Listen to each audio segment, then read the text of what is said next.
Right, so Fabrizio's post was, Kylian Mbappe has informed PSG of his decision. He'll not trigger the option to extend his current contract until 2025. It means that the deal would expire next June 2024, as per L'Equipe. PSG's position, no plan to lose Mbappe for free. Signed a new deal now or he could be sold. What? You hear that? Beep, beep, beep, beep. The truckloads of cash are starting to be reversed up. Open the back doors there, Kylian. You need to make more room for more cash. We're going to need a bigger boat. Where do you think Mbappe ends up? It's got to be Madrid, right? Now that I'm saying this out loud, I'm starting to think about that 300 million that Manchester City could potentially have. I don't even want to begin to contemplate the possibility of them signing him.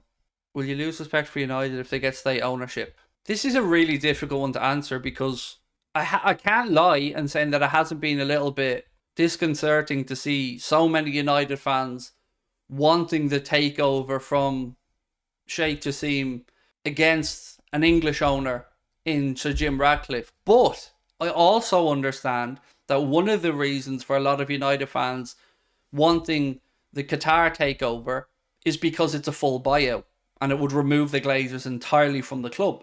I wonder what the fan base would be like if it was a straight offer. If there was Sir Jim Ratcliffe and there was Sheikh Jassim or whatever the guy's name is, and they were both putting the same offer on the table. I'd like to see what way the fan base was then, because I sympathise entirely with them wanting rid of the Glazers. I do, I get it. I have this thing, and I've said it before on here. Ideally, I would like the crown jewels of Premier League football to remain in the country. And I equate it to like the NFL and stuff. I mean, imagine the Dallas Cowboys being owned by me. Do you know what I mean? Imagine I bought the Dallas Cowboys. I'm sure that wouldn't go down too well in America. And I feel that way about like Liverpool, Manchester United. They're the crown jewels of the Premier League. I would have hoped that a lot more of them would have been on the Sir Jim Ratcliffe side, but again, I understand that they're two different offers, so it's not really for me to say. Does it worry me as a football fan with my own club? Yes. It worries me because then you've got United maybe with a guarantee of $1 billion to be spent in infrastructure and on player recruitment on top of the club being bought. You've got Arsenal back in the Champions League with owners who are apparently happy to spend big money now. You've got Newcastle, albeit their spending hasn't really been crazy yet, but they're a project on the go, on the way forward. You've got City, obviously. So yeah, it worries me as a Liverpool fan. And it kind of goes back to what I said earlier on, speaking about feeling like we're cuckolds, like whereas everybody else is out there, you know, screwing the Premier League and we're watching. So yeah, from that perspective, it hurts. Is that United offer, is that dude completely not wrapped up in the government? Which feels weird because I don't know if anything happens in any of these sovereign states without the ruling family's blessing. So I don't know enough about Sheikh Jassim at all to know if it's a Qatari government-backed thing or in some way, or if he's a legitimate entity himself who just wants to buy it. Don't know.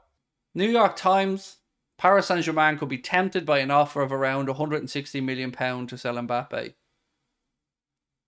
So I guess then we've kind of started to set a precedent now for what they'd be looking for.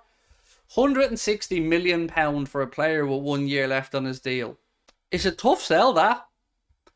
You know, if I'm Florentino Perez or whoever, you're just thinking like 160 million or wait a year. We've been speaking about Real Madrid. We've been speaking about Man City. We've been speaking about Liverpool. We haven't yet spoken about the new boys in town. We haven't thought about the idea of maybe Kylian Mbappe going to Saudi Arabia for a squabillion quid a week. Maybe he wants to go play under Steven Gerrard in Saudi Arabia. Maybe that'll be the deal. Because, again, sounds ludicrous, but cha-ching, cha-ching, cha-ching. His ego won't let him go there. He wants big ears. I would suggest that it was pound notes that kept him at PSG. So, I don't know. Look, it's just an idea that just popped into my head there. Come to United is trending on Twitter. Oh, Jesus, no. Oh, God, that could actually happen as well. Oh, no. United get taken over. And the dude... Oh, no. That could happen. Oh. Oh. Do you know what? That's probably a damn possibility as well. Oh, lads. And United could make that work. I hope it doesn't happen. I hope it doesn't happen. Oh, God. There'll be no more 7-0s anyway if he signed for United. I think, that's after really making me sad now. The idea of Mbappe rocking up at Old Trafford. Roof leaking. Don't worry, we have Gomez. So, let's recap this stream. Craig's getting taken the piss out of him on social media. Some people in Craig's own chat are having a pop at him. You've run past the idea of Kylian Mbappe going to Manchester United. And I came on here in a good mood. So is there anything positive that you can send me off with for the last 20 minutes here? Because right now, I'm not feeling great. He'd win them titles too. It'd be horrible, lads. It'd be horrible. So Qatari outlet Al Watan, an organisation that Sheikh Jassim's father owns, reports that the Qataris have been successful in their bid to purchase Manchester United. It's going to get interesting. Does feel a bit like we're going to be left behind, I can't lie to you. You know, as much as we'll try to be as competitive and all this, it does feel like we're getting left behind. Difficult one, this. This is going to be a tough situation to morally weigh up.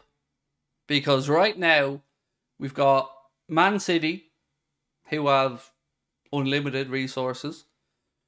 Manchester United, who are already a huge club on the world stage financially, could now have that potential further unlocked with a new owner. Newcastle, who, again, have an ownership group that, if they so wished, could shower unlimited funds upon them. And we've got John W. Henry. Oh, that's tough to reconcile, isn't it? I'm just trying to put this together in my head. Like, this is... it's depressing. I don't know what other way to say it. Like, it is. I mean, how are you all feeling? Sorry, I'm kind of reacting to this in real time here and trying to process it, but I'm going to try and give you another perspective on this, right? So let's say United get taken over by Qatar, Newcastle of Saudi Arabia, Manchester City of Abu Dhabi, and let's say somebody came to buy us, another whatever, the sovereign fund or whatever. I still don't see how that ends well for football, because you'd have 4 potential sovereign wealth funds all spending vast sums of money that are in no way relative to the actual sport and the game, and I still see it as a race to the bottom. Even if we're part of the race, it still doesn't feel like it's going to end well. Even if we're part of the nouveau riche or whatever, I still don't see how it ends well for football. I guess, look, you can only put 11 players on a pitch at any one time, and anything's possible. God, I feel sad. Genuinely just sad. Can FSG compete with that? Well, no. Like, not just FSG. No business can compete with that, because the types of money we're talking about being generated are not natural types of money. Like, they're not going to turn profits on these. So, again, you speak about the jeopardy in business. You know, if you have a business or I have a business, it's got to make sense. It's got to add up. Money's got to make sense. You got to bring in more than you put out. But if there's infinite money involved and there's no real jeopardy for the owners, where does it stop? It's just one person saying a bigger number than another person. Yeah, it's a strange situation that the whole sport finds itself in. We're in a tough situation. Do we sell our morals for success or get left behind? But I don't... Even if we did sell our morals, and even if we went down the petrodollar or the whatever route, I still don't see how it ends well for football in the long run. It can't be. It's not sustainable. I've no idea if it's true or not. Honestly, I'm not close enough to that deal to have known half the information United fans would know. I haven't followed the United takeover that closely because it's not my club. I'm already at a stage where there's no morals in football. Whilst rather rich owners who aren't like this, won't be the case, can't beat them, join them. I guess my point is this though, mate. And I can't, like, to anyone that wants to just go down the route, and I get it, and I see how alluring it is, and I see that it could actually be the only way to compete, I still can't get away from the idea that these countries can write off a football club and throw it in the bin and not bat an eyelid because it's a relatively insignificant amount of money to a nation's wealth. If United's worth 6 billion, Liverpool's worth 4 billion, Chelsea's worth 3.5 billion or whatever, these countries can just go, bored of it, fuck it, and walk away. Maybe the project of PR or vanity is over. Maybe they lose interest and want to go another direction. It leaves you open to the possibility of a football club just not existing potentially in the future. And that's what scares me. And that's why I have been so vocal about not wanting state ownership of football clubs. Because there's no jeopardy in it for them. Because a country's wealth is infinitely more than a private business person's. Regardless if we're state-backed or what I do know is FSG aren't going to do what it takes. I'm in acknowledgement with you on that, yes. I'm all for FSG disappearing, mate. Don't get me wrong. And I think they can do more with regards to freeing up the money for Kloppo. So I'm with you on that one. But I don't think I'll ever be on board with the ownership by a country. I just can't. It's not even just about morals. Again, it's about the future of the sport. And I don't know, maybe I'm an old man, maybe people are going to tell me, fuck you, you've had your day, football isn't what it is anymore, leave us to a boomer. And maybe there's some truth to that as well, but I just can't see it ending well in the long run if there's an arms race of super rich football clubs who are just throwing ludicrous sums of money around. It feels like somebody has to put some guardrails up somewhere. Local fans won't let the club be state-backed, I feel. Well, look, it's just potentially happening at United. A club that we look at in a similar way, you know?